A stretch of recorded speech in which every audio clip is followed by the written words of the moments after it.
كتاب الله دستوري وخير الخلق أسوتنا. I'm not a scholar. I really am not. I get deeply offended when people call me sheikh. I have like 8 people call me sheikh today. I don't know, man. Stop it. But it's become a relative term. Everybody's sheikh nowadays, right? Today there's a worldwide Islamic epidemic. One who might be a good talker, or possibly even just grow a couple-day-old beard, maybe put on a scarf, maybe even not even a scarf, just put on a kufiya, and go to a local masjid or give a talk or two and just upload it on YouTube. What happens? The man who has sacrificed his whole life in medical school, who knows snippets of Islamic knowledge, or possibly 1 or 2 bits and pieces of Islamic knowledge, the one who spent and sacrificed his life in law school and engineering school, or maybe a businessman, suddenly, he's a sheikh, he's a mufti, he's sheikh so-and-so.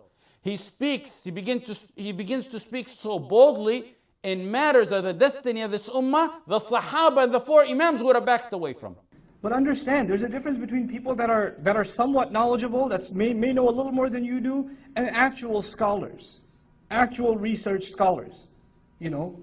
And we have to show respect to that. Nowadays, the standards of Islamic studies have dropped so much that we are willing to call pretty much anybody a scholar. Sometimes it starts off innocently.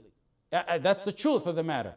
He teaches, he knows some good hadith, good lecture, good khutbah he gives, and he conveys it, and it starts off good. Or he goes to a non-Muslim community, he conveys a lecture, invites them to Islam. That's good. But some don't know where to stop.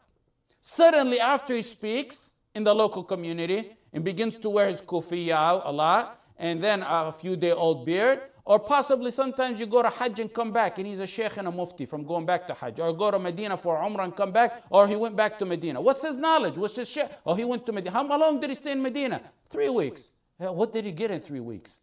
And even the institution, I'm going to just say something bold. I just have to say what I feel, what I'm convinced of. The academic standards of many Islamic institutions in the Muslim world that are supposedly producing scholars have dropped dramatically. They have dropped dramatically. I've met ulama, for example, from Egypt, or ulama from India, that are like in their 80s and 90s. And when you ask them about the same madrasa they graduated from, what do you think about it nowadays? They say, what we did in like, before we got to the madrasa is the graduate now. You know, the standards have dropped. I met an alim from India in Ohio, in Dayton, Ohio. You know, I didn't know he's an alim. He just, after the seminar, he just starts talking to me. He's quoting the Zamakhshari, the linguistic, tafsir of Quran. He's quoting it but from memory. He's just talking to me, and I was like, where did you go to school? That's incredible. He knows like thousands of lines of Jahili poetry by heart. This Indian scholar, right? And he's just chilling. He lives with his grandkid. He's not an imam or nothing. He's just a guy, hanging out, uncle. They call him uncle. And he says, yeah, what we did in the first year, now they do in the 9th year. They do in the 9th year. The standards have dropped. The standards of what is considered a scholar in many institutions is dropped. And in some institutions it's scary, wallahi it is scary. I have met people from institutions that have graduated, that are touting themselves as imam and sheikh and scholar, and are saying all kinds of ridiculous things. But when you sit them down with an ayah of the Quran and you say, can you explain this grammar to me please? How do you get the translation of this? Nothing. When we become shallow in our study of our own deen, when our own deen studies, and those who are supposedly our leaders, their studies themselves are shallow, they're nothing more than empty rhetoric, then we're all in a heap of trouble. The problem is people don't know their limits. Now, in this day and age, you don't ask, where's the sheikh? You ask who's not the sheikh.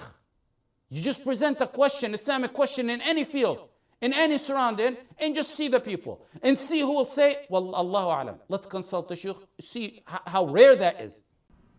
All of you need to be pursuing knowledge of Islam. But know what the limits of that knowledge are. Know that you don't know everything.